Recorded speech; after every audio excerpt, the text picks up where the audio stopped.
Is Maha creating more abortions? Could be. Plus, AOC's egg freezing miniseries is better than binging Widow's Bay, and anti-abortion nabobs are losing their shit over it. Plus, we're going to look at the most controversy-laden abortion story of the week. A California couple hired a surrogate, and when a fetal anomaly was detected at 20 weeks, asked her to terminate. She announces she's pro-life and refuses to abort, and the story becomes a story with way more questions than answers. Lizz and I and some of the AAF team are going to drill down on what this all means for ethics, privacy, and of course, bodily autonomy. And we got guests. Guests. Christopher guests. We don't have Christopher guests. Wouldn't it be fun, though? But we do have Dr. Tiffany Green, who's a reproductive health researcher and professor at the University of Wisconsin-Madison. And she's here to talk about this unbelievably cool study she has done with an amazing cohort. It's a comprehensive, gender expansive, racially expansive national study on assessing contraception and abortion access post-Dobbs. And to bring some righteous riot girl rage into the mix, Katie Jayne Earl, one of the three singers from the LA DIY punk band The Blushes, is here to talk about how they are smashing the patriarchy one power chord at a time. Wow, that was That's really my power grungy. chord. Thank Are you. you an L7, Moji? I am now. All this coming up on this episode of the Feminist Buzzkills podcast, the show that likes their vaccines like we like our men, in one dose and a booster. That's enough men. I think that's how it's done. Oh my God. I'm Lizz Winstead, and I'm joined by my co-host, Moji Alawodale. Welcome back, Lizz. Congrats on not being a jobs report statistic this week. I feel really excited and, back at you. Thank you. Thank you so much. God. You took AAF International last week. All right, tell us everything. I know. It was pretty cool. I'll sum it up fast. So we've had Nika Kovac from My Voice, My Choice on the podcast. They're the ones who did that incredible work getting the petition to the EU to make sure that countries that have abortion bans are compensated through an EU fund to access abortion care outside of their country. We worked with them a little bit on that petition with a little bit of a promotion work and communications work and stuff. So they invited Dukes and Molly and I to come and participate in this convening in Vienna, Austria, where we worked with European influencers who had just tipped their toe a little bit into using their platform for activism. They may be like style influencers or food influencers or maybe influencers in other ways. I did a keynote speech, just kind of like, don't be afraid, just get better followers. Get rid of those people who wouldn't like you. And then Molly Dukes and I did some workshops. We also did stand-up. And then we went into Vienna proper, and went to the only of its kind in the world abortion and contraception museum. It looks so cool. This museum is incredible. It's in this old building that's Art Deco and beautiful. And I want to just put a picture, we'll put it in the show notes if we can, of the stairway that leads up. It's incredible. But there's an abortion clinic, and then across the hall from the abortion clinic is this museum. And so it's an actual working clinic across from the museum? Yeah, and the owner of the clinic has curated this whole museum, and he is the physician that brought the abortion pills to Vienna in 1999, the year before they came to the United States. He's knows all about it. He knows all of the doctors in the United States. He travels in Europe to help people get abortions. He is like this amazing archivist, doctor, feminist, and we're going to have him on the podcast probably at the end of this year or early next year. We're so booked up.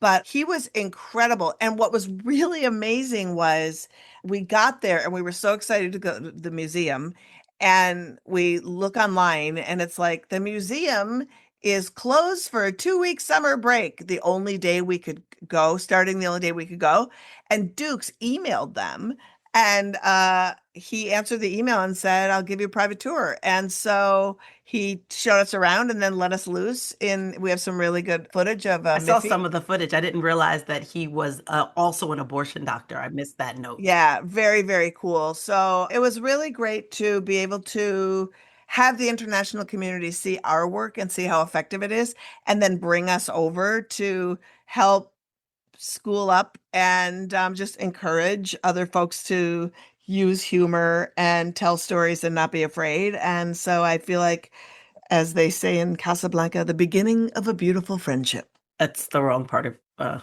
that part of the world, but sure, I love it. It's a line from a movie. We weren't in Morocco. I understand. I was going to say Europe, but I was like, oh, they weren't even in Europe. They were in Morocco. It's true. Continent. Yeah. Anyway, it sounds incredible, and the pictures I've seen and the stills I've seen in terms of the work Slack are just incredible. And also, it looks really hot. It was 103 and oppressive, but I'm so excited to we'll be able to share in our socials a lot about the museum. And Miffy did a tour. Miffy the pill in the pill costume did a tour of the big sites. That pill gets around. Yeah, that pill gets around. Yeah, we had a lot of fun. It was really great. And then I got home to Minnesota and I got to celebrate the victory of Peggy Flanagan. Woohoo! I feel like we're having good times. I feel like good people are emerging. And people are listening to the good people. So Let's keep it going, shall we? Let's keep it going. That was probably the biggest story of the week, but Moji. we know how to pick some big stories. Listen, I feel like you go away and then we have a dark week and then fucking news happens. I know. And you know what? Before we get to the news, let me just say the work we do is resonating so hard that activists are bringing us to Europe to school other activists and people who are working in the movement. And so I feel like that's worth $5, $10, $50 on our Patreon. You know what people get when they join our Patreon, Liz? Maybe you're not aware. There's the birthday shout out. There's cool merch. There's experiences. And more than that, they're supporting all of that bomb ass shit Liz was talking about that they did in Austria and the stuff we do here in the United States. That's right. And August is my birthday month. So you could actually join Patreon in honor of moi. Ooh, and it's so easy. You just go to patreon.com/feministbuzzkills and take it from there. Donate as much money as you have. We'll take it. We'll take it. We'll take your cushions. We'll do it. Just go, go, go. All right, now let's get to the news. Ooh, there's a lot, so let's get to it. There is a lot of news. These are some of the headlines in our steaming dump of this week's abortion news. So, unless you have been living in a cave, you have been doing what Moji and I have been doing all week, which is following AOC's egg freezing journey. I love it so much. So, if you don't know what I'm talking about, AOC is freezing her eggs and is on Instagram taking us through all the steps of what, like doing the shots on video, showing what everything means, talking about the process, talking about the side effects, the whole 9 yards. And basically, she's doing it because she wants the world to know that you, as a person who can give birth, has control of how you create your family, and you don't need permission from anybody. And it is fucking great. It is so cool. Like, this is straight up like our politicians living my body, my choice, parenting with a plan as possible. And really just like, as a woman with a platform, showing the world what it means to fully take control of her fertility.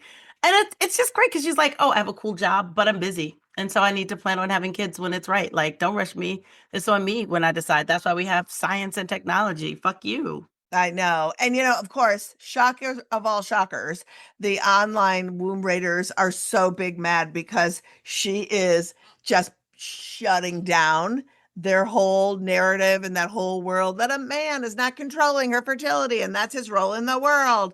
And like, I've been reading the comments and loving it. And she's been actually laughing too. But like people like that internet troll, Matt Walsh, he is so mad because she's 37 and she'll be 50 if she has a kid. I mean, it's like, so men are constantly having kids at 50, 60 and take that till death do us part pledge to boner pills. I feel like every other week Robert De Niro's having a new kid. What are you talking about? How old is Caroline Levitt's husband? 60? Too old. Get the fuck out of here. This is also really delicious. Again, I just want to reiterate that she's subscribing publicly to motherhood on her term.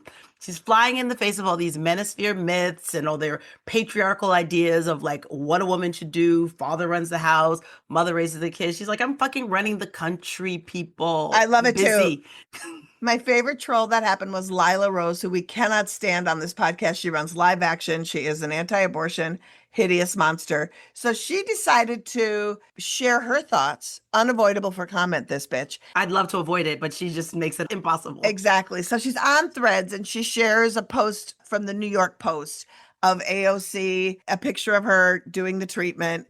And it includes a statement that says, basically AOC said something like, it's really badass that women can control their fertility. So Lila Rose weighs in, posts the picture and writes, it's not badass. It puts you and your future babies at higher risk. And then. Oh my God. And then in the greatest troll of the century, the highlight of my week, who rolls up in Lila's comments on Threads? And then in this video, which we're going to play, the first American IVF baby. Play the clip, Jen. Go ahead. I've been alive on this earth for 44 years. Do you know how well I've been studied? My brainwaves have been measured. I am at zero higher risk for anything. You know why? Because it had nothing to do with IVF. Your risks for things are genetic. And I have been studied more than any lab rat out there, probably. Other than, the first IVF baby in the world, who is a dear friend of mine. This is how you know all of these people are in a cult.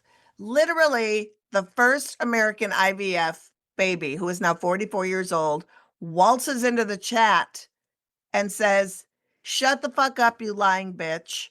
I am real. I don't have any flaws. No one's fertility is harmed because of me. Why don't you shut up and crawl back under the hole you came from? I love it so much. And it's why stories matter, right? This is exactly why stories matter. Also, this is how you know they don't care about the science. They don't care about the facts. They fully go on vibes, their vibes. And their vibe is that IVF isn't natural. And so therefore IVF babies aren't natural. I don't think it's natural to be constantly talking about someone else's fertility all the time. Like it gets your boner fucking going. It's Yes. super weird. So fuck them and congratulations, AOC. All right, so fucking stay mad, Matt Walsh. Stay mad, Lila Rose. Your lies aren't convincing a goddamn person, and we will never be your property, bitches. Exactly. Shoot your shot, AOC. Literally. Listen, can I tangent for a minute? So Yes. in doing the research for this, I was all like, oh, she's got a man. And then it turns out her and her man may have possibly broken up 2 years ago. Did you read that? I did read that. And I was like, how does somebody as high profile as AOC just low key break up 2 years ago and nobody knows anything? Also, I don't even know that guy's name. I don't think I've ever known his name. They were together for so long and I have no idea who he is. And good for, her. I know, whatever. I mean, God bless, Whatever it is, she's not wearing a ring and clearly he isn't a cop using a flock cam to stalk her. Moji. So. That is a nice segue into this next story because this next story is creeptastic. Oh my gosh. Over 50 cops have been arrested. So that's not even the ones who are doing it, just the ones who've been arrested using flock cameras to stalk exes and random women they find hot. Okay, wow. Flock cameras, I think, are now in the zeitgeist, but I think it's in this, yeah. There's around 120,000 of them all over the country, and they're supposed to track license plates and crimes, but anytime there's a camera involved and there is footage going to a cloud, it's nefarious, right? Cops are using it. ICE is using it to track down immigrants and Black and brown people. And your Buzzkills have been reporting for over a year now how garbage cops in Texas were hunting down an abortion seeker who left Texas out of state to get an abortion. So they are using it for all kinds of bullshit. Are you really surprised? I mean, cops are so power hungry. Cops don't have boundaries, right? And this is just one more way that they can get access to people. Roughly half the states in this country do not have laws that make it illegal for cops to essay a person in their custody, which is bonkers. Like, what do you mean? You can't consent if you're in police custody. It's wild. And it took until 2022, we're talking 4 years ago, when Congress made it illegal for federal officers to claim that a person in their custody consented to sex. So if they're abusing the people that they have in their hands, if you just have to click a few buttons, why not? You know, there's an Instagram page 100% only dedicated to the sexual assaults of cops on women. Like, all she does on her Instagram page when she posts is a picture of them and what they're charged with. And this just feels like one more tool in the Rape Academy toolbox. And, you know, my fear in this is these fake clinics who comply, you know, with the government anyway, will allow flock cameras to be set up outside of their clinics. And then people who get fooled and are pregnant coming in from someplace else will go in there. The flock camera will get their license, get them going in, and then call. Oh, it's this person. I'll call, you know, cross-reference with states. It just feels really scary. It feels real nefarious. And it feels so close and so easy. I'm just waiting for them to invent an ultrasound camera, like an ultrasound flock camera. Call it the cock flock, where you just do a transvaginal ultrasound and then just keep it in there until somebody comes and arrests you for having nefarious thoughts about ending a pregnancy. What a mess. I'm laughing in lieu of crying because it just feels like we might already be there. I know. But here's the deal. There's so much flocking going on that sleuthy, amazing citizens have given us an opportunity to fight back. So if you think you may have been flocked or captured on a flock camera, amazing flock trixes, I guess. Flockstresses, sure, yes. Are mapping out where these cameras are located and checking to see if they've been stalked. And you can go to haveibeenflocked.com to see if you indeed have been flocked. We'll put the link in the show notes. Avi. And our final story of this news break is, and this should be a duh, but I went, oh, yeah, duh, to me. NPR did a story this week on how all of the woohoo, maha, anti-birth control rhetoric that like is being spouted on Instagram and stuff by maha influencers could be contributing to the rise of unintended pregnancy and abortion. Yeah, no, that actually makes some sense, at the very least, the unintended pregnancy part. And I think it makes a lot of sense because the amount of the maha sort of anti-hormonal birth control gum flappers, and these people don't know what they're talking about. They're like Lila Rose, just going with their feelings. They have no medical training. Combined with these pronatalists who are like, have lots of kids while you're young, even more than you can afford, really does push this idea of like, well, we don't have to take birth control. We shouldn't. It's bad for us. I know. And whenever we talk about like, you know, root causes of unintended pregnancy and people looking for abortion, it's usually like lack of sex education in schools or no access to birth control or no education around birth control. But you forget that when people don't have access to birth control in schools and have a lack of education on any of it, if they see, you know, hot looking maha influencers like those people who were speaking at the Lady Charlie Kirk event, and they're telling them to, you know, do natural family planning, that's going to be who they get their advice from. And guess what? You're pregnant. And then guess what? You're searching for an abortion because you live in a weird state. Or people realizing that, oh, I want to have a bunch of kids. That sounds like the way I want to go. And then, you know, you're on kid 4 and you're like, oops. It turns out my husband is in a JetBlue Air. Yeah. Ballerina Farm is not real. It's not real. You will not be Ballerina Farm. And when you think like, oh, well, in blue states or in more progressive states, or at least people who understand how to find the contraceptive care they need or the abortions they need would maybe know a little more. But we had just recently a Miffy story about someone who was writing in about using their medication abortion, but they also in the same story just casually dropped in, most birth control is harmful. And I'm like, those thoughts don't line up to me. What do you mean most birth control is harmful?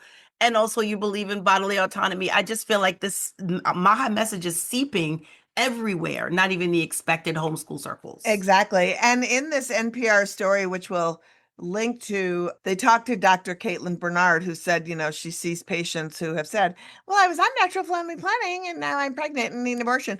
And she's an incredible guest who we're actually going to have on our podcast in a couple of weeks. And she's going to be talking about, she has an OBGYN practice in Indiana, and she's going to be talking about what it's like to navigate, doing OBGYN care in a state that has a near total abortion ban and really harsh penalties, and how she travels to states that are having large patient loads to provide care in safe states. So really good interview. And she was really great in this NPR interview as well. So yeah, I'm looking forward to people being able to hear that. I 'cause know. It was really great. All right, Liz, can we move on to our big story of the week? Because I'm ready to get to it. I think so. Let's do it because it kind of ties all of this stuff together. So if you're not staying up on your pro-life cause du jour, you may not be aware of the surrogacy case that Texas AG and personal sleep paralysis demon of mine, Ken Paxton, has inserted himself into. To just summarize, an Alaskan surrogate was carrying a child for a California couple, and when the 20-week scan showed that the fetus had a very serious heart condition, the bio parents asked her to abort. She not only refused, she managed to get the whole pro-life outrage mill involved. It's a mess. And how did she get the news? All of a sudden, it was all over certain news, which is super weird. So when I first heard the story, I don't know, there was a couple facts that we kind of learned right off the bat. Like the fetus had a condition that was serious, but treatable if you have privilege and can have major infant surgery. And the surrogate was in Alaska, which I don't understand that part either, where the couple was in California, but the surrogate's in Alaska. And then they fled to Texas, which is an interesting thing that we'll talk about. And then intended to give birth, but we didn't know at the beginning if their intention was to parent or not. No. We all kind of saw it, and it was wild. I feel like it came and we all just kind of looked at it. Liz, what was your first reaction? Well, my first reaction was it's super complicated, and it was really sus for me because I was watching it, to see if like the 19th or Rewire or other people were doing any deep dives on this story. And I didn't see it like anywhere on traditional news or repro news or anywhere. And so then I was like, I think everyone's afraid to touch it because it's super bizarre. And so we were blabbing about it in our Slack channel at work, and my friends and I were talking about it. And I feel like it's too big of a story to like put in a social media post and then just have people hash it out in the comments, because who knows what kind of crap is going to come in the comments. So it's going to be crap. It's going to be crap. And so, when we were talking with Dukes, our head writer, who y'all know, and with each other, it was kind of like this story has so many layers that I think it's important for all of us who've been paying attention to ask a bunch of questions about it. So Moji and I are going to talk, and then our pals who we work with are going to be popping in with some thoughts and some insights of their own. And I feel like don't expect us to have answers. I think we just kind of want to have a session around the intricacies of the story. I think no one on our side is really having that conversation about the intricacies. And to reiterate, we don't have answers, and you listeners may not have answers, but if you have thoughts, why don't you write us at podcast@aafront.org, and we get good comments. We'll read some on the air next week. Why not? I think I'd love to hear how everyone weighs in. I know, me too. So how did you initially, when you read it on its face, and I know we talked and you were like, I have to read more about this before I have some thoughts. And so where did you first land? My introduction to this was when, obviously, Ken Paxton inserted himself, which I now know is pretty late in the game. Yeah. It's pretty late in the game. But I did wonder, I don't know.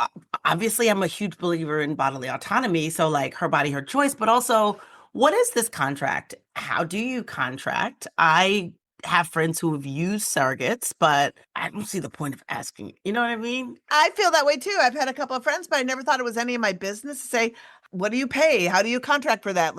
What are the rules? What happens if something goes south? Right?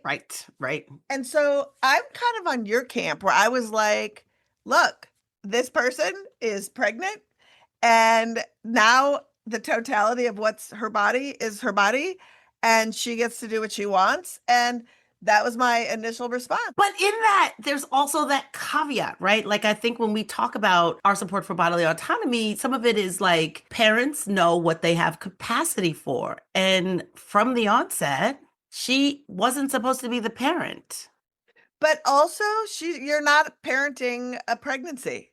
Oh, Dukes is already weighing in. Dukes, unmute, weigh in. Everybody, Dukes, what do you got? Hey, abortion fans, Duke's here, back with the question of the hour. First question, what is the punishment for a late-term Ken Paxton? Seriously. I feel like Ken Paxton, it's legal to abort him through third marriage. Yeah, that would be ideal. I feel like, yeah.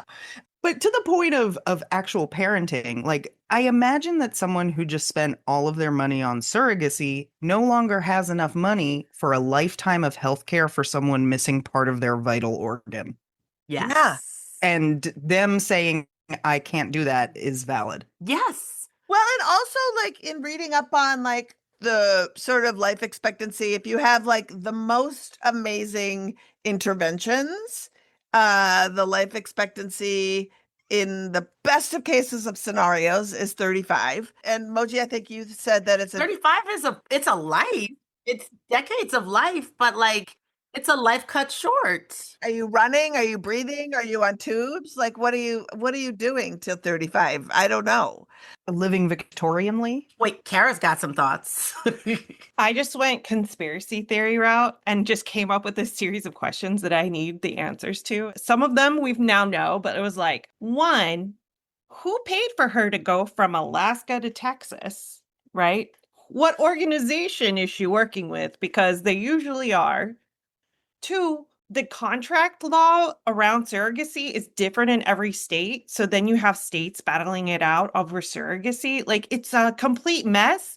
But my question is, this woman is a woman of color and she chose to go to Texas for safety. She's a Black woman. Yes. But I think she didn't go to Texas for safety. She went to Texas because she can't get an abortion in Texas. That couple can't force her to have an abortion in Texas. But like there is no state that can force you to have an abortion. You can be forced to be pregnant. There is no state that can force you to have an abortion. You say that now. Here's the challenge no one's ever come up with. California, I don't know what contract law is like in California. If you are somebody who has offered up yourself, because this is sex work, right? You've offered up yourself as a commodity, have a contract to commoditize your uterus and the contents of it that somebody else, look, if I want to rent my uterus out because it doesn't work anymore for storage, hey, you can store your keys in my uterus. I got to give you the keys. Like how does it all fucking play out, right? So I hear what you're saying, Moji, about you can't force someone to have an abortion, but what does all this mean? And let's go to Shay. My only question was, well, not really a question, it's a comment. I feel like the surrogacy agency needs to do a better job at who they match, because a pro-choice couple from California and someone who thinks it's a good idea to run into the arms of Ken Paxton are two very different people. Yes. And they're not having dinner together. For me, I know maybe they can't ask like how conservative you are, but at least ask, I don't know, how much NASCAR do you watch? Yeah, how do you But here's the thing, Jay. So this leads us to these broad questions, right? We all have these broad questions and these kind of moral questions. And like, I'm still wrestling with how do you purchase a human for an amount of time? All of that stuff is crazy. So when we were doing the research, we saw that she was on Megyn Kelly. And so to your point, Che, and we have a clip because the biggest question we've had in our chats at work, chats with friends is there a contract that specifically lays something out? And so in here, we will play this clip from the Megyn Kelly show and you'll hear how she responds to the contract. As I understand it, you did sign a document saying that if the parents wanted at some point to abort the pregnancy, they could. Is that right? Yeah, going into this, we had talked about it when we first met, and I asked them kind of their views on termination, and it was a reassuring conversation that really they wanted a baby.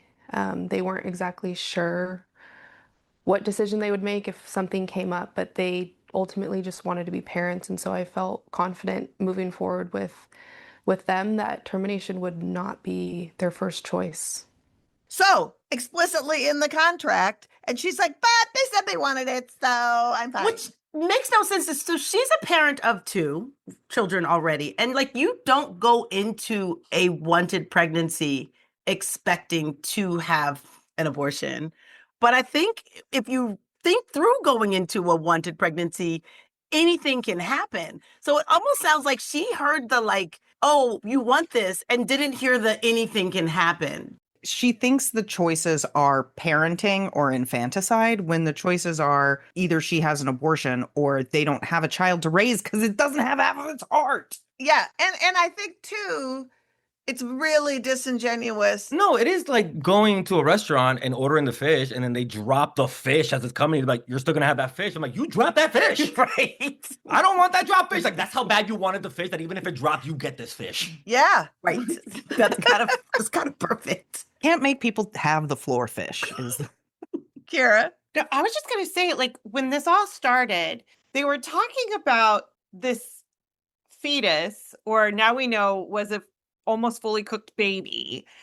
Like, they were using property law, basically. Yes, and this is my point. I don't understand how human beings can be other human beings' property, and that's what this person is saying. I feel like this person is the totality in her body. She might be a terrible person, but like, what's happening?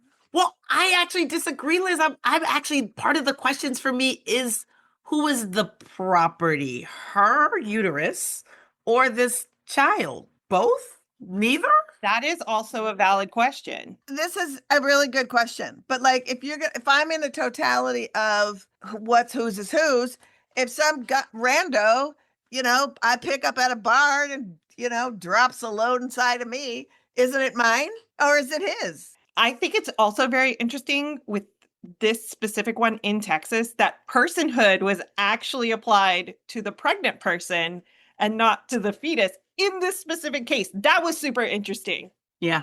The one thing we need to frame the Megyn Kelly interview in that surprised me all, right? So she goes on Megyn Kelly. I'm like, sign, and the guests on Megyn Kelly are Lila Rose, who is an anti-abortion crusader who has made it her point to, carry on and intervene in anybody and everybody's fucking pregnancy outcomes.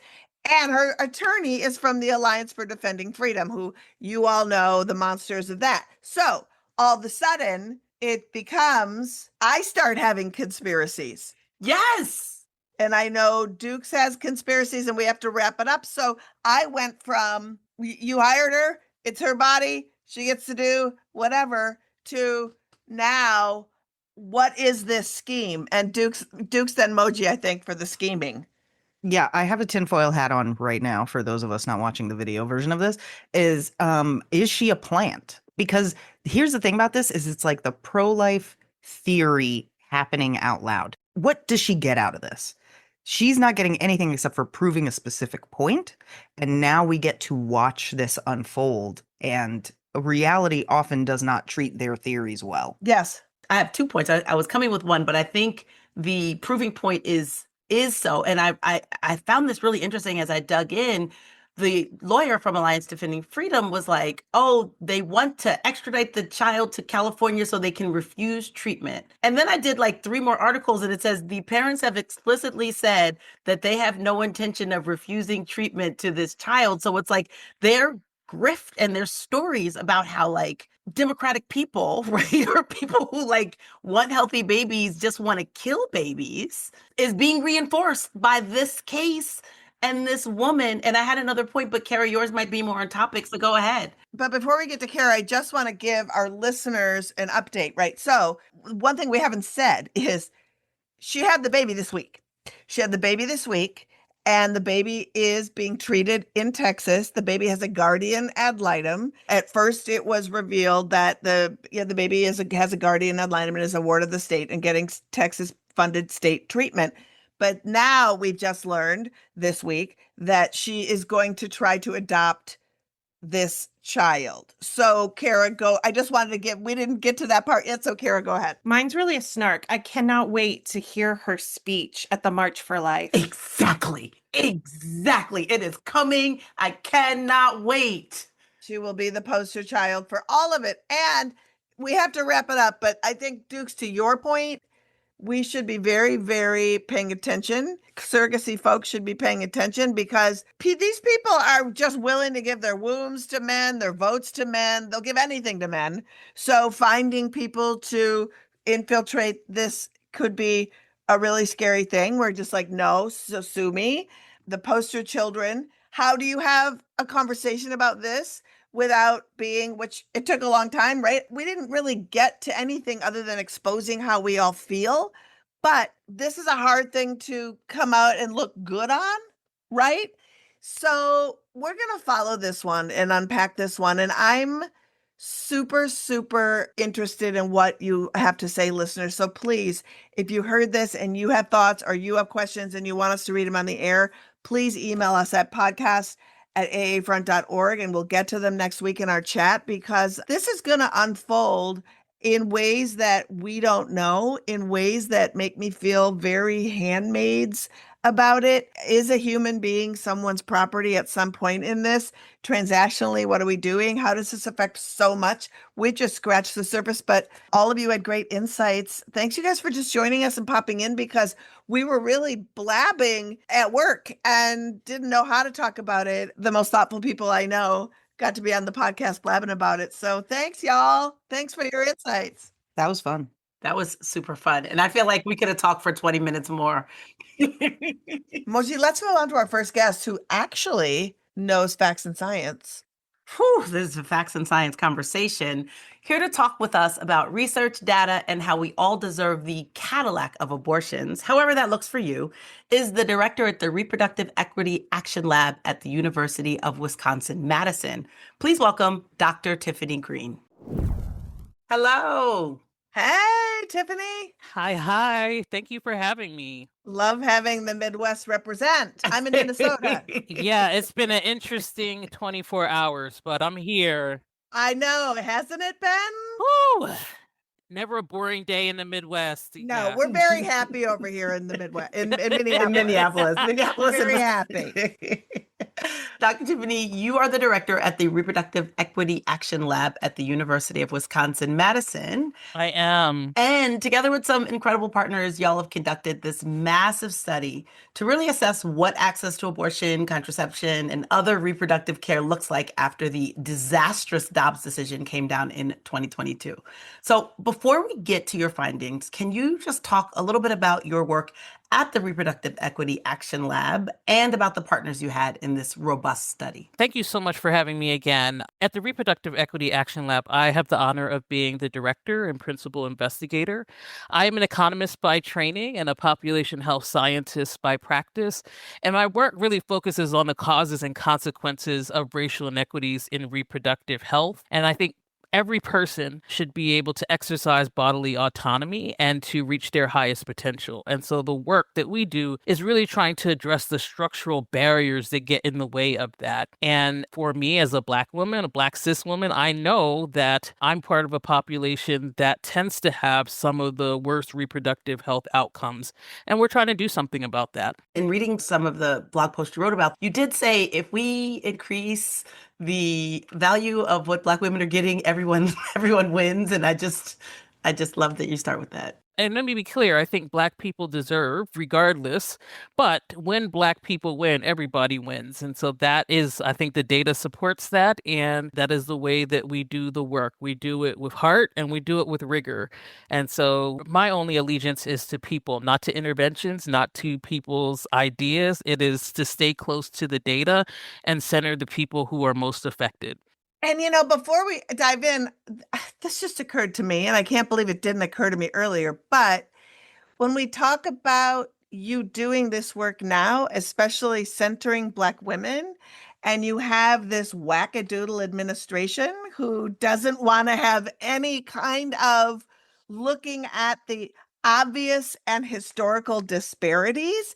How does that come into play with how you need to do this work, how you write your grants, how you have to dance around this crazy racist system that is in place as you do this work in this moment? You know, I really think about the fact that my foremothers survived chattel slavery. They survived Jim Crow. They survived segregation and integration and horrible things. And yet, I think Black people are still here. We survive and we thrive. And I won't say it's like an easy thing, but I think you need to decide where your line in the sand is. Because if you don't do that, somebody is going to decide that for you. And it's not going to be for the greater good. And so when all of this happened, in some ways it feels hard because the COVID pandemic was a horrendous event. And I hold a lot of guilt that that was great for my career because I was explaining things that were very obvious to people. Like, this is not a difference in biological risk. Black and brown people and or poor people and our LGBTQIA plus populations are getting COVID because we are structurally vulnerable. And I thought that was really obvious, but people didn't seem to understand that.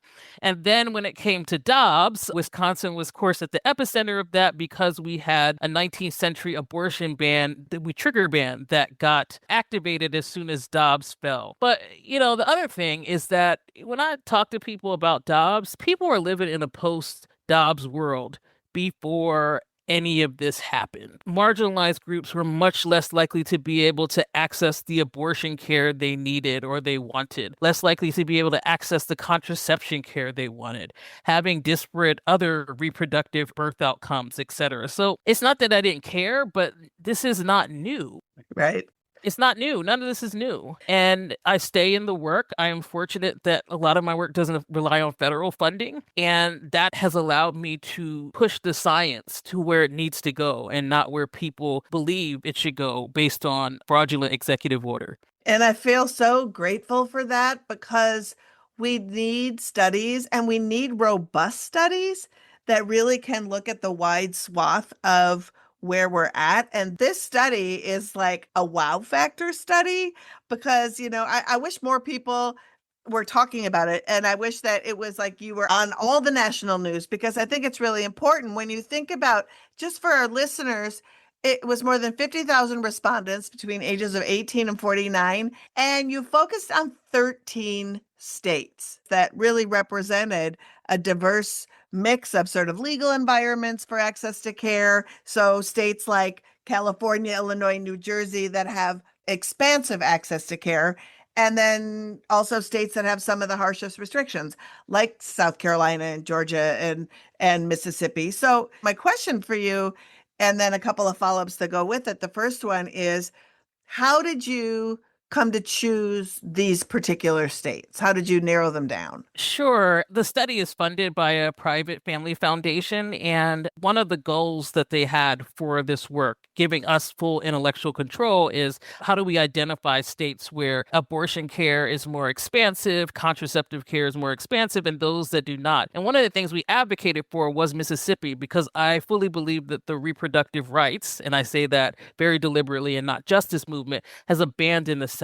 It's not highlighting the good work of folks like Yellowhammer in Alabama or the WAWC that is providing care and making sure people get the reproductive health care that they need. And there are more Black folks down there. And I thought it was really important to do that work. I also believed when we did that study, we really made a commitment to centering populations that are marginalized. And we know that pregnancy-capable people are not just cisgender women. So we said we are going to center trans people. And we are the largest study of this kind to actually lead with gender, you know, and we talk about that. And so I'm really proud that we also were able to get over 700 plus trans men and non-binary people. We were able to capture intersex people who are often ignored in these debates.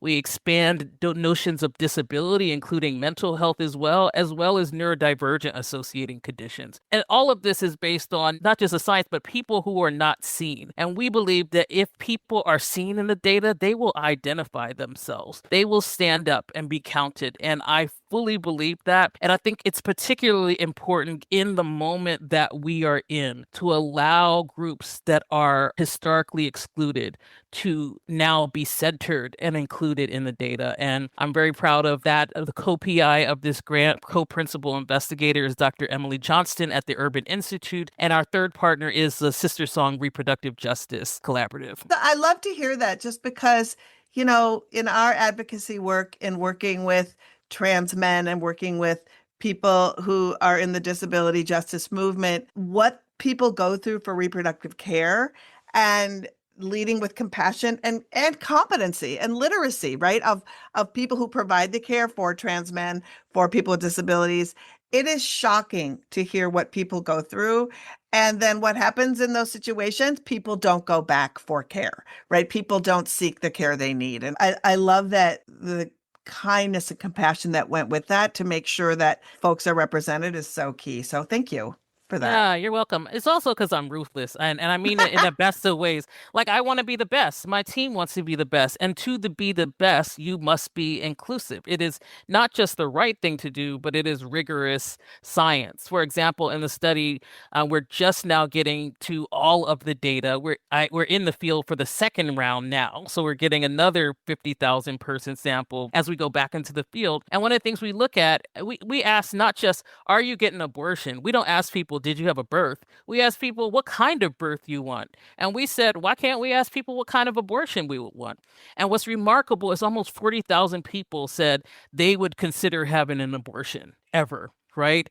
Now, surveys are not great places to look at the prevalence of abortion because there's still a lot of stigma associated with this in our society. But what we found is among the 40,000 people almost that said under some circumstances they might consider, they wanted things. Black people are more likely to want a Black provider. Trans and non-binary people are more likely to want a gender-affirming provider. And Liz, per your point about discrimination, people who reported experiencing weight-related discrimination and disability-related discrimination said if they were to have an abortion, it would be pretty important to them to have a body-affirming provider. 100%. And also, like, the erasure of people who come from a disability background and live in that world.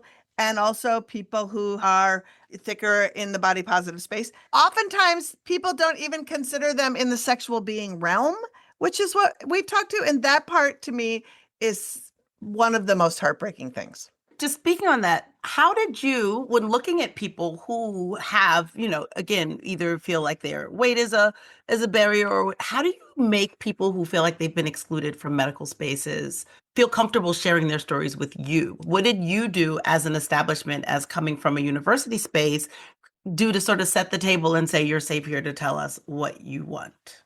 People actually really like answering surveys. And although survey response rates are really down, we really tried to create a very inclusive survey so that people felt seen. One of the really markers of the fact that people felt comfortable is that more than 60% of the sample said they were willing to be recontacted by us. So, we really tried with every word to make sure that we weren't using negative language, for example, or using the pill for weight control. These like really insidious things that kind of reek of anti-fat bias, for example. We wanted to make it so that everybody felt comfortable answering. And I think we did a good job. And our partners at the National Opinion Research Center, they're a renowned survey outlet, are the ones who are fielding this study. And it has been such a lesson fielding this kind of huge study, and we're really grateful for their partnership. What has the lesson been in fielding it? Like, what is coming out of it? Is it just too big? It's hard. The questions that you think you're asking people are not always what they are answering. So we've had to go back and refine questions. For example, questions about, did Dobbs make you feel differently about contraception? And then trying to reconcile those answers with people's actual answers about their contraception. Things like asking people what kind of abortion they wanted. This had never really been done before, so we were trying to figure out what are the right ways to get at this question. And the nice thing is all the lessons that we've learned, we're able to apply to other things. And so I'm really excited to keep going with that and really ask people deeper and more fundamental questions about abortion. And I think an abortion should be awesome. Yeah, It should be. But I think we think that people are supposed to suffer We think they're supposed to like just take it. And if they no, it should be a place where they're affirmed and they are made to feel like they matter as human beings. I saw a doctor on LinkedIn say something, and I wish I could find her name. She said something that's so powerful and I feel like underlies all of our research, that she wants all pregnancies to end with dignity, however they end. And it is my job as a researcher not to judge people for how their pregnancies end, but to create the conditions where they can exercise their bodily autonomy. And that's really our goal. And I'm just so proud of my team. This is not a Tiffany shop. This is a Tiffany and everybody else shop. Two of my team members, Clara Lerma, our associate director, and our data analyst, Ellen Shank, did an amazing article in Rewire talking about the fact that telemedicine isn't enough. We think that just because we have telemedicine, that's going to do a trick. Well, a lot of people want to be in person. Some people might want procedural abortions and not abortion with medication, right? And vice versa. And so we should be focused on expanding access to care so that people can reach their highest potential. I agree. And having doulas at your medication abortion if you need, like anything that people want. I've had 3 abortions. They were all in clinic. It's what I wanted. And also just remembering that, like, sometimes people are taking medication abortion and they aren't in a place that they can live that's safe to bleed for 2.5 days. Like, there's all sorts of circumstances where, and you may be gestationally not able to have, like, we want everyone to have the abortion they want, full stop. And to be able to have that, like you said, with dignity. I think that's awesome. I would love to get to a little bit of the study. Can you tell us some of the key findings? Like, what did you find out? What are the things that people would like to know about the study that we haven't touched on yet? Okay, so I think we talked about the fact that trans and non-binary people are talking about wanting gender-affirming providers, that people who have experienced weight-related discrimination and disability discrimination are more likely to want providers who affirm larger bodies and can take care of all bodies. So those, I think, are some of the most exciting things. And I think another thing that I'm excited about is that, unlike some surveys, we are capturing Middle Eastern, North African, or SWANA populations, and we find when you separate them out from non-Hispanic white people, like their group, they have very different patterns of desires around contraception and other dimensions of reproductive health. We are literally deep in the weeds analyzing data. But I think what we're finding overall is that it's okay to take a risk. I am not always right, but I am always right when it comes to inclusion. That's what I tell people. And that when people see themselves, they will answer. And I think our survey is a model for doing this. And my hope is that the survey will be completely obsolete in a couple of years because other people are taking the practices that we're using and mapping them on to new surveys. This joy in the work you're doing is infectious. I mean, you are glowing talking about surveys. I know, surveys are sexy. They are, I love a good survey. I feel like people feel safe and can be honest in ways that are not just like doing something that is a little bit more public, I guess. Yeah, I don't know. Like I grew up academically, doing pre-existing surveys, but then you have questions that can't be answered. And I will say in a short time we have left, another project I'm super excited about is our Black People's Pregnancy Preferences Project. And we work with an amazing firm called Bologna Sandwich out in the Pacific Northwest, this women-owned firm. And we were able to recruit because we showed the bodies that we wanted to see: trans mass bodies, larger bodies, disabled bodies. It was absolutely amazing. And we asked people, like, what kind of abortion would you want? And then we went back to our experimental table. We did a survey experiment, and we found, not shockingly, that the 2,000 plus Black people, we also included 15 to 17-year-olds as well, they wanted, in this forced experimental setting, they wanted the pregnancy to be over as soon as possible. Shocker. Shocking. Shocker. So what should we, us, our listeners, normal folk be doing to take from these results and demand more from our lawmakers in the future? What do we need to hear our politicians talk about now that primary season's over so that we can get what we want? Well, I wrote an op-ed that didn't get published after the 2024 Democratic primary, and I said we have to stop treating some abortions as exceptional. They sort of highlight people that have been assaulted, all kinds of horrible things, but that's not the story of most people who get abortions. And I think the thing that I think is most important for us to do is really examine our biases when it comes to abortion care and the trap that we can fall into of judging what kind of abortion that people have. The goal should be reproductive equity and freedom and justice. And I think it starts there with holding our politicians accountable. They shouldn't be your friends. You shouldn't be a fan. We are their constituents, and really asking them to look at the data, look at the evidence, and create the conditions that eliminate these structural barriers to care. And if you want to know more, we at the Reproductive Equity Action Lab have a newsletter you can sign up for. And if you want to donate to our work, there's also a link. And we'd love to hear from you. We have events that we hold, and we welcome you coming to learn more about our work and read more about it on our website. It's so good. But I do think what you said is important, because we like to say around here, there's no good abortion, there's no bad abortion, there's only the abortion you need. And we need to honor that. And I think that that's right. And lastly, I just want to say this study, dovetailing with the Turnaway study, saying the number one thing people feel is relief, is such a great 1-2 punch on over relief. Allow me to have it the way I need to. It's such a great service. And God bless researchers. That's what I have to say. Thank you so much. Yeah. God bless researchers. Yeah, and last thing I'll say is that to listeners, you deserve the care that you desire. You don't deserve to have care that's stigmatized, and you don't deserve to have care that is marginalized. A lot of the people we talk to would love to have abortion care integrated into their primary care, to have their OB or their family medicine doctor do this work. And so that, I think, is a future we're fighting for. I think that's right. Oh my gosh, Tiffany, thank you so much. And I know that this study is sort of continuing into 2027, and I'd love to have you come back and talk more about like how expansive this is, what new things are happening, what we're doing, and all that jazz. Yes, I would be happy to come back. I'm writing a book proposal on pregnancy-related mortality and the myths around it. So the myth busting I talk about with abortion is the myth busting I also talk about with maternal and pregnancy-related mortality. These are conversations we would love to have with you. So please put on your calendar, you're coming back. Thank you so much to both of you. Thank you. Thank you. Thank you, Dr. Tiffany. That was such a great conversation. As always, these stories will be in the show notes. And if you are looking for the most up-to-the-minute resources on accessing abortion care and funding for your care, hit up our friends at abortionfinder.org.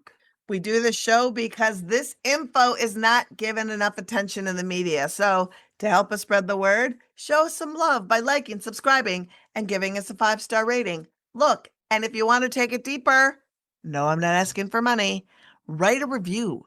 We would love a review. Every bit helps, and reviews really help us move up in the algorithm and get us more listeners. In fact, I'm going to say this really quick, but we just got an email that said we are ranked number 4 in the top 20 podcasts about abortion and feminism. And there's only 2 podcasts in that list that are pro-abortion podcasts. So we're doing the work. So there you go. Give us a review. Let's get people listening. And now for the party game that is faster than Monopoly and more fun than Taboo. It's 6 Degrees of Abortion. And this is when I take a story from the news and Liz has 6 chances to link it to abortion. So let's see if I can stump you this week. So you had a birthday in the beginning of this month, but you know who else had a birthday in the beginning of this month? Who? MTV, Oh, short for yes. music television. It launched some time ago. And it's off the air. And it's off the air, yeah. But it was pivotal for a point in both of our lives because we are women of a certain age. Yes. And so I was like, MTV is so broad. And so to make it a little more specific in my ask, I would like you to link Kurt Loder of MTV News to abortion. Oh my gosh. I love Kurt Loder of MTV News, and I'm going to link him right to abortion for you. So, my dear friend, Jennifer Roth was roommates in college with Tabitha Soren, who was another news VJ at MTV News. And I sat with Tabitha Soren at Jennifer's wedding. So Kurt Loder to Tabitha Soren to me to abortion. Woohoo! How about that? I love it. You get a moon man from Moji. Thank you. I love a moon man. Do you know the first video that was on MTV? I don't remember. Go ahead. I think it was Video Killed the Radio Star, if I'm not mistaken. Jen would probably know the answer to that. Huh. Jen, do you know? Am I getting a yes on that? That's a hard yes. That's a hard yes! Boop, boop, boop, Yes. boop, boop, boop. That's the extra Video credit. That's Killed the the extra credit. Radio Star. That's a great segue into I wish video would kill our HHS secretary. Wait, am I going to get in trouble for saying that? Probably. Oh. It is. So every week we dive into the bowels of the internet doing a misogynistic colonoscopy to find the worst takes from the manosphere. And this week we have RFK Jr. taking it to the head. The most exotic. I will literally eat anything because I don't have But I don't have a even with gag your reflex. Let me put it like that. I will eat anything, and So gross. Ew. I cannot. All right, so if I'm to understand it correctly, our Health and Human Service Secretary is announcing he is the throat goat. He's also out here power bottoming dead raccoons. He's a disaster. Yes. We know you'll eat anything. Roadkill, felching froth. Shut up about He it. says Come he on. won't stop. It's like, it makes sense. So dude always sounds like he's gargling anal leakage. Every fucking day. And in that clip, the way he says, let me put it like this, is chilling. It is chilling. What other way is there to put it, throat goat? What other way? Here's my sad benefit of the doubt question. Is there any other reason someone would reference a gag reflex? Like let's say eating oysters or being on hot ones. Is there? Nope. It always means you just take a huge dick deep down the throat. That is what no gag reflex is. There's no other interpretation of that phrase. Huck, you know what? This dude, like, thinking about his animal history, I think he's ground zero of the screw worm in beef. Heavy emphasis on the screw. Totally. Like, heavy emphasis. You know, we need a vaccine from this guy. We do. I mean, gross. seriously, I think he's repulsive. And I can't believe that we just went through a whole deep throating RFK into our poor guests. But I feel like when you're fighting ICE and fighting for repro rights in a nun costume, you can probably handle it. So let's move on. So look, I'm so excited about our guests, especially in a time when there is never enough irreverent feminist energy and music to call out the bullshit going on in the world. Our next guest started a DIY LA punk band called The Blushes with her real life BFFs. Here's a little taste of the band's viral hit, Radical. Justice in the world, it only seems fair. My reproductive system wants good health care. I want to see the wealthy pay their fair share. I got some radical. Please welcome Katie, Jayne, Earl. Hello. Hey, Katie. Hey, everybody. Lizz and Moji, thank you so much for chatting with me today. Oh my God. You are like the culmination of all of my favorite things. Humor, rage, costumes, Catholicism, cosplay, speed pop, and just like all the things I love. So for those who are totally not hip to the Blushes, folks, we're going to obviously link to all their things in our show notes, but like, I want to hear just about this musical evolution you've had because it's a whole vibe that is awesome. Oh, that means so much. Can't even tell you. This project was really born from women who were sick of being told how, when, where, what being an artist was going to be for us. It was 2020 and everything had stopped. And really, there was nowhere to go but up from that point. Everybody was just kind of at this ground zero, reevaluating the worlds we lived in, reevaluating ourselves and how we operated and moved through this world. And we had all reconnected and decided, you know, we want to make art that is not only authentic to us as women, but that is saying something that we feel is important. We don't want to write about boys, and we don't want to write about, you know, love songs. There's so much to say, and we want it to be fun. I think for me personally, being an artist kind of wasn't fun for a second, and I wasn't sure why I was doing it. But when we came together and we kind of wrote our first song and realized what this could be and how fun saying something important could be, we went, okay, this is something. And we've really just been like following our hearts and following this, you know, intuition since then. And we really got together in 2021. And I gotta say, I feel like nobody was really fully on board. And we kind of just went, the moment will catch up to us. We know what we're doing. We know that women need to be screaming right now. We know this. And we know that we just kept listening to that voice, and, you know, all of a sudden, and trying different things and with social media and stuff. And all of a sudden recently it did kind of all catch up. And I really think it's a product of women going, I'm fucking done with this. Right. The trad wives, the manosphere, the whole fucking thing. It's like, brakes on, no. Amen. The Project 2025 plan for us, all of that is some bullshit, and we should be yelling. One of my favorite things that someone wrote about you is that you were a manifesto dressed up like a party, which 100%. Can you talk about your musical vibe for someone who, again, has not paused the pod and gone and watched a few Blushes videos? Well, I haven't heard that, but I love that. One thing that was written about us in the past that I really felt hit the nail on the head for our personal mission and what it feels like we're trying to do is they had said, we remind you that the revolution can be joyful.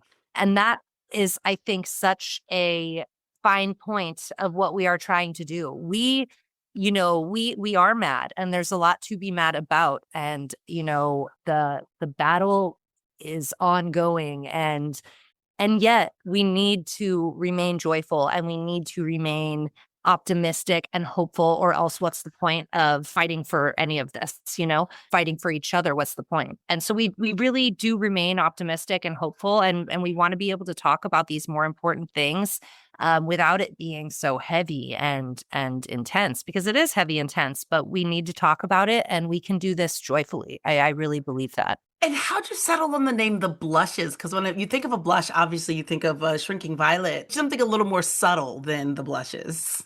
Well, you know, we were really tossing around a lot of names, and, you know, I have a huge list in my phone of band names, and every time I come up with a band name, I check online to see if it already exists. And there are so many great band names that are just already taken. And a lot of people move forward anyway, and they say, oh, there's only one or two other bands with this name. But we really didn't want to do that.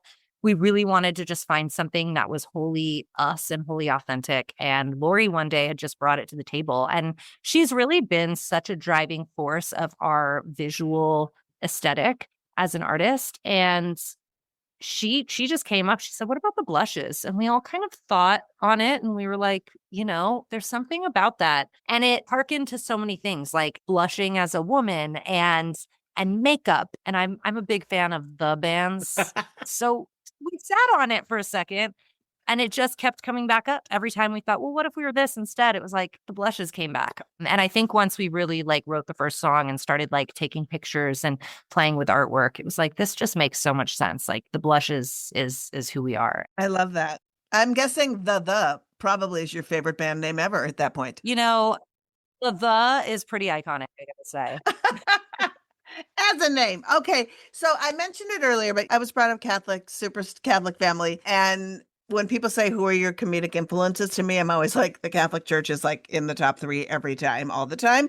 And so the imagery that y'all bring is Should I Love So Hard? Because you wear matching costumes that seem to evolve around Catholic school. Like it's you have pink nun outfits, you have like plaid uniforms, lunch ladies. So talk a little bit about why and how that was a choice and an aesthetic that you wanted to have in just responding to the world. We definitely knew we wanted to wear uniforms just to be a united force. There's no singular voice. You know, this is meant to be a group of women that are coming together to be empowered with this message. And so uniform was really important to us. And we really wanted to pick uniforms that were, you know, traditionally seen or historically viewed as like these repressed women, you know, these very typical images of women that you think of as oppressed. And that has all taken on its own meaning and evolution paired with the message that we sing. I know that there was a comment under one of our reels of us as nuns where Lori's delivering the war on the poor bridge. And she says, you know, I pledge allegiance to protect Indigenous rights. And somebody had commented, well, it's ironic that you're saying that in the nun costumes because of the damage the Catholic Church had done. And we said, you get it. Exactly. Nuns are so interesting because they are a part of this system that is so oppressive and has been so horrible to women, children, gay community, people of color, you name it. The Catholic Church has done damage. And also nuns are women who are out there feeding the hungry and doing what I genuinely consider to be like God's work. So their imagery was very interesting to us, paired with the message of what we were saying. And same thing with the schoolgirl and the working woman, if you will. They're all just these women stereotypes or archetypes that we wanted to give power back to, if that makes sense. It totally does. I love it. It's hilarious in one picture when a man is sitting in and you guys just put him in the pink nun outfit. Oh, yes. Yeah, this is what we do with this band. Yeah, our friend Ryan, who was actually a co-writer on a lot of the songs that we had started writing in COVID, he's awesome person. And he's been stepping in and playing bass with us. And we were like, well, you got to wear the uniform. Of course, he was like, yeah, duh. I'm not going to come to your house and not follow the rules. So, so you obviously have touched on this. Like the Blushes is political. Like the Blushes are talking about the issues, are screaming, are yelling, are women, are feminists. What is the current fuckery that has you screaming into the void that maybe you haven't touched on the Blushes, or you have? What is the current fuckery? I mean, what day is it today? It's a day that ends in Y. It's a really hard thing to narrow down the fuckery, right? But like we always try to ask. You know, we're Los Angeles girls, and the last few years nationwide, but I think just beyond ICE, we're seeing a lot of the, you know, cop abuse it hasn't gone away, but it's seems to be resurging, that the abuse of power amongst, you know, the police and ICE and the citizens just not being safe right now, not feeling safe. I think we, especially as like white women, are feeling like, whoa, our neighbors aren't safe. Like, what are we going to do right now? And then that extends to children. You know, I'm a mother and I'm kind of like, whoa, what America is my son growing up in right now? What is that going to look like? And what is he going to see us doing about it? Is a very important thing for me. So the fuckery is never ending, but I'm deeply concerned about what's happening to our neighbors right now. I'm in Minnesota. I'm in Minneapolis. So I'm with you, sister. It's so in your face that it's shocking. But I do have to say that this is the first time that I have seen in a profound way white women and people of privilege shutting up and stepping up in a way where it feels encouraging to have people listening and following the lead of the people who are most affected and doing what's asked of them rather than, you know, I really thought I wanted to do this. It's like, shut up. So that feels good. Okay, we have to wrap up, but we do have to talk about the fact that anytime women are setting the righteous tone on the internet, the manosphere does not enjoy. So I'm wondering just the kind of shit that you are getting as you present, because you've got taking on roles in, you know, religious costumes and then screaming about patriarchy and screaming about all the things that they absolutely think we shouldn't even be out of the house. So tell me about how you deal with those kind of reactions to those folks. Fuck those folks. It was pretty interesting because we were kind of screaming into the echo chamber until we kind of had this like viral moment and the algorithm grabbed us. And it's been really great ever since. And a lot of people have found us. And so at first it was kind of fun seeing all the comments roll in. My favorite was like, are these 40-year-old women? I was like, yes. And, but at some point we did just decide we weren't going to look at the comments. You can see them when you click on it. I'll see how many views has this have this week, and you'll see some of the comments at the top. But just to protect our own mental health and to not be affected by them, because that's clearly what they want. It's easy to say that, like, fuck those people, I don't get affected, but I don't want to even I don't even want to test that, and there's only so much of negativity that a human can take before it inevitably pierces its way through. And so we just want to remain unaffected. We know what we're doing and why we're doing it. And if we just keep doing it and don't worry about those people, then we won't let them creep in, because they don't deserve that. They don't deserve to creep in. That's true. You got to protect yourself. That kind of goes back to what we were saying earlier about, joy being in the revolution we do find it revolutionary to take care of yourself, to prioritize yourself. And that is so that you can wake up tomorrow and keep fighting for your neighbor who's being ripped away from his home, or, your neighbor who's being pulled away from her child, or your community who needs your help, who needs you to stand up, women who need you to walk them to the clinic, whatever it is, women who need to just hear your voice, to just know that they're not alone, to just be a part of the team. We need to be strong. We can't be frail. We can't be scared. And that really, we have a song called Me Time about it, but you got to take care of yourself. And sometimes that means blocking out the haters and just following your heart. I support that. Also, another thing that helps is that the Blushes are booked and busy. So can you tell our listeners where they can find you? Are you going to be touring, and how we can get on that train? Well, we are fully DIY. So right now we have no manager, we have no booking agent, we have no label. We do everything ourselves. We make everything ourselves. We produce and write all of our songs in-house. So we're very DIY. So everything we do, every place we go, we get there ourselves. Right now we're playing Echo Park Rising, which is really exciting. And we're making new costumes for that and all of this. And we're going to be debuting at least 3 new songs, because we are working on a whole new body of work that we're super excited about. So we'll be debuting those songs at Echo Park Rising. We're playing 818 Fest in the San Fernando Valley, because we are 818 Girls for Life. And that is going to be on August 18th. And then we are so excited. We're going to be opening for Be Your Own Pet at the Lodge Room on September 20th. Oh, we love the Lodge Room. We did a big show there a couple of years ago. We love the Lodge Room. And I want to also say that we are getting ready to debut a new project. It's called Girl Night, and it is going to be a DJ project where we celebrate the riot girls and political songwriters and women who came before us.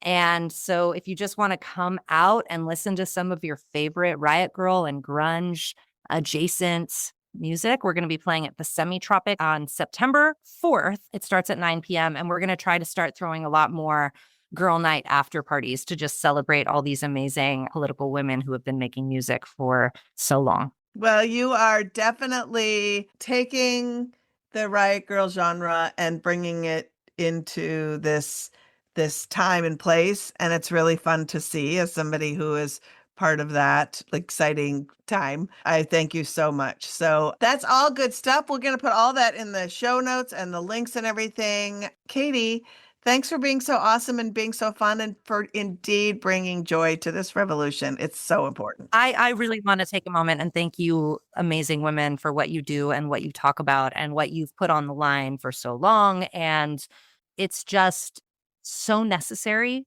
It's so necessary. It's so important. And it's honestly an honor to speak with you today. Well, when we're in LA, we're totally looking you up, and, building community is part of how this all works. And you're right. Staying in the fight means resistance, joy, and understanding that we got to wake up another day. So thanks for helping us make that happen. And we can't wait for all of the new stuff. Katie, thank you for joining us. It was so incredible to have you stop by and chat with us about revolution and moving shit forward. Thank you, Moji. Thank you, Lizz. Thanks, Katie. That's our show. Do it, do it, do it. That's our show. Thanks for listening. And thanks again to Dr. Tiffany Green. And follow Reproductive Equity Action Lab. Did we make you smarter? Yes. Did we make you laugh Yes. today? You know what you can do? You can show us some love by liking, subscribing, and most of all, giving us a 5-star rating. And if you really want to go that extra mile, just join our Patreon, right? You'll support great content, get cool FBK merch, and experiences. And every single pledge supports this pod and all of our activism at Abortion Access Front in the US and beyond. Just pledge at patreon.com/feministbuzzkills. Plus, Abortion Access Front brings you the news and information every damn day. So stay connected with us on social media at Abortion Front across all platforms. With your help, we can get more people to learn about this assault on reproductive access. And a reminder, please just head on over to miffystories.com. You can read the beautiful stories that have already been submitted, and you can add your own.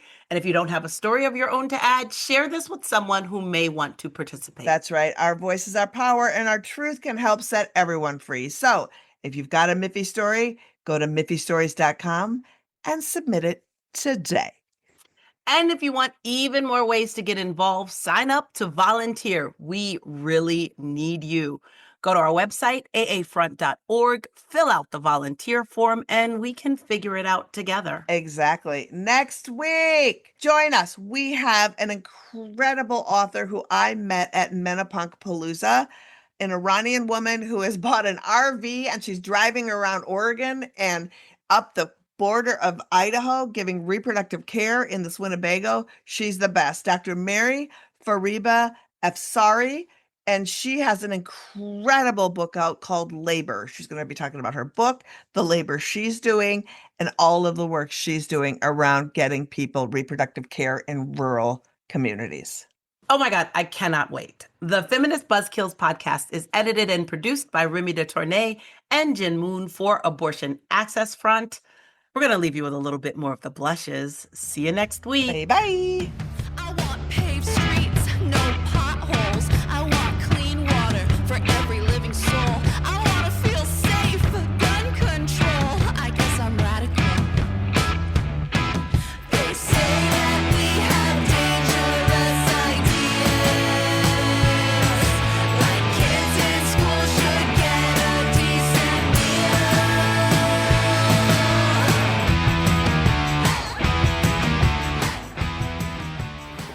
Feminist Buzzkills, the podcast from Abortion Access Front. New episodes drop Friday. When BS is poppin', we pop off. And if you want to support our podcast and all the work of Abortion Access Front, like, subscribe, and join our Patreon at patreon.com/feministbuzzkills.